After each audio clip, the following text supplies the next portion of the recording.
Le rallye de Belgique, c'est du flat out, des rebondissements. Allez, on est parti pour ce débrief du rallye de Belgique.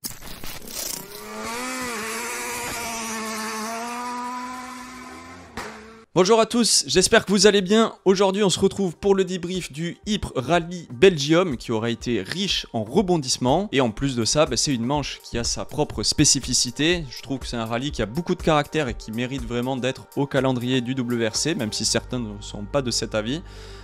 Pour le coup, c'est un rallye, je pense, qui est un des plus compliqués de la saison, avec cet asphalte et cette fine couche de poussière qu'il y a sur les routes en permanence. Déjà, quand c'est sec, c'est très glissant, mais alors quand il pleut, ça devient vraiment un véritable calvaire, avec ces routes très étroites à des allures vraiment phénoménales. Vous allez voir, il y a des passages de fou. Donc on est parti pour ce débrief, let's go. En parlant de rallye piégeur, on va commencer avec Kaye Rovanperä. Rovanperä, leader du championnat du monde, ce sera lui fait piéger directement sur ce rallye dès la spéciale numéro 2. Le pilote détruit littéralement la Toyota. Il n'était pas sûr de reprendre le rallye, mais l'équipe de Toyota a réalisé un formidable boulot toute la nuit. Il aura réussi à repartir sur ce rallye. Aura réalisé de beaux chronos parce qu'il aura pris quelques scratchs et en plus de ça, il arrive à prendre les 5 points de la Power Stage. Encore une fois, même si c'est un rallye très décevant, évidemment, il se sort donc il prend aucun point, on va dire, dans le classement classique. Mais il arrive à prendre les 5 points de la Power Stage. Donc voilà, même en étant en difficulté, il arrive une nouvelle fois à grappiller le maximum de points, toujours dans l'optimisation. Voilà, c'est un rallye, on va dire, à oublier pour lui, c'est le plus mauvais qu'il a fait, puisque c'est le seul où il est sorti. Mais il arrive à sauver les meubles comme il peut. Toujours chez Toyota, Elfyn Evans réalise un super rallye, il termine à la 2e position. Il a souvent été effacé par Rovanperä cette année. Il ne faut pas oublier que Elfyn Evans a réalisé 4 secondes places cette année. Donc c'est quand même plutôt une bonne saison. En fait, Rovanperä a tellement été fort comparé à tout le monde que ça en fait même oublier, on va dire, les performances des autres quand elles sont bonnes. Et là, voilà, il a été encore une fois présent et clairement ça a été un homme de confiance pour le titre constructeur chez Toyota, avec Rovanperä qui a tout raflé quasiment toute l'année et Evans derrière qui a assuré quand même pas mal de points. Hormis au début de saison où il a eu un petit peu de difficulté, mais là franchement on a retrouvé le Evans avec un très gros niveau. Toujours chez Toyota, Lappi termine 3ème du rallye et permet d'engranger pas mal de points pour le titre constructeur. Katsuta, lui, termine à la 5ème position et n'aura jamais réussi à trouver vraiment de la confiance, on va dire, dans son pilotage sur ce rallye. Partons maintenant chez Hyundai. Hyundai qui confirme vraiment sa bonne dynamique depuis la victoire de Ott Tanak au rallye de Sardaigne, donc ça fait quand même quelques rallyes où les Hyundai sont vraiment performantes. Oliver Solberg, suite à sa sortie du rallye de Finlande, fallait absolument qu'il revienne et qu'il revienne avec un bon résultat. Et c'est chose faite, il termine à la 4ème place de ce rallye Ypres Belgium, qui est vraiment un rallye compliqué comme je l'ai dit. Neuville, lui, sur son rallye à domicile, franchement était vraiment très dominateur. C'est lui le meilleur performeur du rallye avec 8 scratchs. Il aura réalisé des chronos vraiment impressionnants sur certaines spéciales. Malheureusement, il se fera piéger sur son propre terrain. Une erreur toute bête dans un virage assez lent. Il glissera et perdra le train avant et finira dans le fossé. Il endommagera du coup son train avant et ne pourra donc pas repartir. Et il partira donc en super rallye pour terminer le rallye de Belgique. Enfin, Ott Tanak récidive vraiment avec une magnifique performance. Victoire, il prouve vraiment le seul champion du monde, on va dire, encore à temps plein en WRC.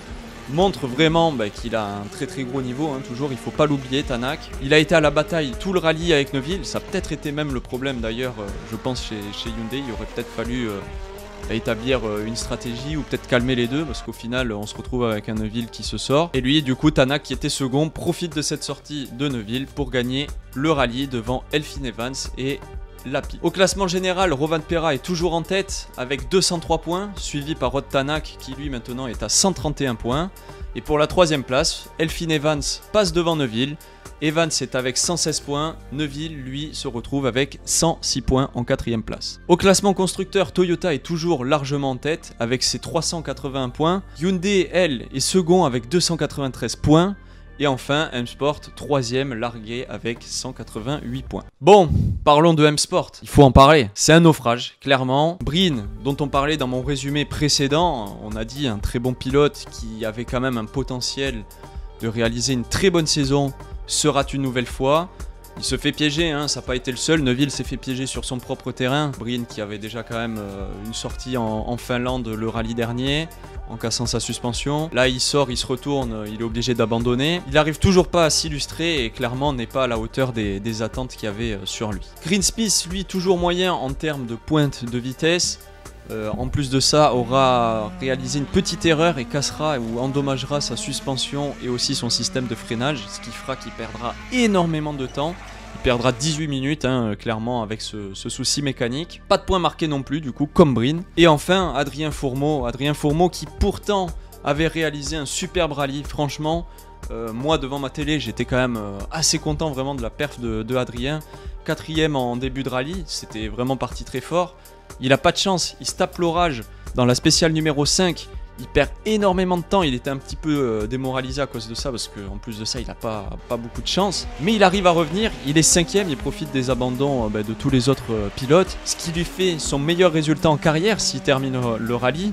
Katsuta est lui derrière à plus de 2 minutes, donc vraiment il peut se permettre de rouler tranquille. Mais devant, il y a Oliver Solberg à moins de 10 secondes.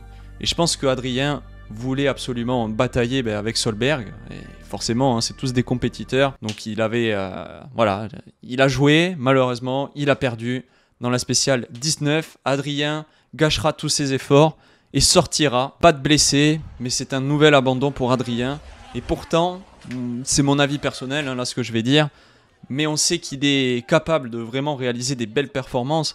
Mais ce problème de régularité, là, ça devient vraiment problématique. Moi, je suis certain qu'il a les capacités et le talent pour devenir un pilote en WRC sur la durée. Ce sera peut-être pas un Sébastien Loeb ou un Ogier. Mais là, malheureusement, il a très très mal joué le coup et il aurait dû être stratégique et vraiment assurer cette 5ème place, quoi. Ça aurait fait un super bon résultat, ça l'aurait remis en confiance.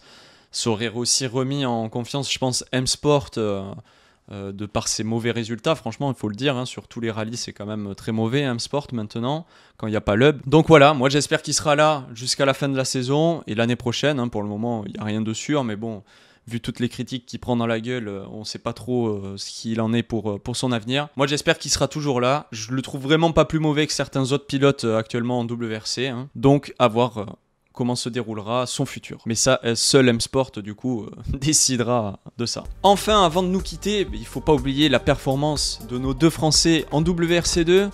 Lefebvre remporte le Ypres Rally Belgium, hein, donc le plus belge des Français remporte, on va dire, son rallye à domicile. C'est vraiment un rallye qu'il attendait, ça se voit dans toutes les interviews d'avant-rallye et même d'après-rallye. C'est une vraie satisfaction pour lui d'avoir remporté ce rallye devant un Mikkelsen en plus qui a été très très bon lui aussi, hein, on le connaît, Andreas Mikkelsen, très régulier, très performant en WRC2, il domine clairement le championnat. Et on a aussi Johan Rossel, fidèle à lui-même, toujours régulier, un pilotage mature où il va pas faire d'erreurs, vraiment, c'est pas quelqu'un qui fait énormément d'erreurs, et il arrive à choper la 3ème place sur ce rallye, comme je vous ai dit au début de la vidéo, qui est quand même relativement très compliqué. Très belle performance de nos Français, ça fait vraiment plaisir. En demi-teinte on va dire avec la performance de Adrien malheureusement en WRC1. Vu on va dire tous les dramas qu'il y a niveau déjà chez M-Sport, hein, comme on disait, il risque d'y avoir du mouvement quand même chez les pilotes je pense l'année prochaine. Donc est-ce qu'un des 3 aura un baquet l'année prochaine en WRC1? À voir, je sais pas ce que vous en pensez, dites-le moi vous dans les commentaires. Moi en tout cas j'en pense rien. Voilà, j'espère que la vidéo vous aura plu. N'oubliez pas de liker, commenter et partager la vidéo et vous abonner aussi si le contenu vous plaît. Un grand merci à Flatout Vidéo, vous aurez le lien dans la description de sa chaîne YouTube pour les images. Et merci aussi à Blogreg, pareil pour tes images, toujours pareil, dans la description il y aura les liens. Voilà, moi je vous dis à la prochaine, le week-end prochain même, pour le rallye Terre de Lozère. Et moi je vous dis à bientôt, ciao!